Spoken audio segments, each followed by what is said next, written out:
दुर्ग में रजिस्ट्री शुल्क बढ़ाए जाने के विरोध में प्रॉपर्टी डीलर्स का गुस्सा खुलकर सामने आया, जहां उप पंचायत कार्यालय के मुख्य गेट के सामने डीलर्स ने जमीन में घेरा डालकर घंटों धरना दिया और बढ़े हुए शुल्क को तत्काल वापस लेने की मांग की।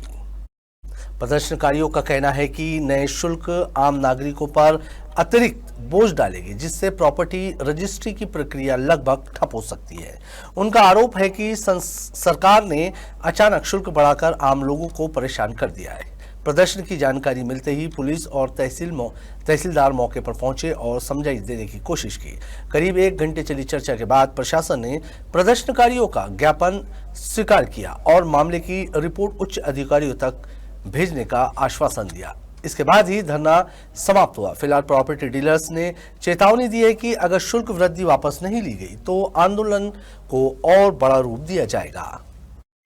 ये सिर्फ आज जो तानाशाही रवैया अपनाकर जिस तरह से गवर्नमेंट गाइडलाइन को बढ़ाया गया है, वो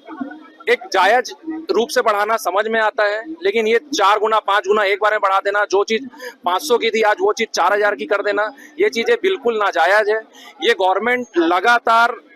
हम जैसे छोटे जमीन के कारोबारियों को और आम जनता को जब से ये सरकार बनी है तब से लगातार परेशान करते आ रही है। पहले इन्होंने क्या किया कि छोटे प्लॉट की रजिस्ट्रियों में बैन लगा दिया, उसके बाद लगातार कुछ ना कुछ नियम हर हफ्ते 10 दिनों में कुछ ना कुछ चेंजेस लाके हमारे व्यापार को कहीं ना कहीं पूरी तरीके से ध्वस्त करने का ये प्रयास कर रही है, जिसके तहत सबसे ज्यादा अभी जो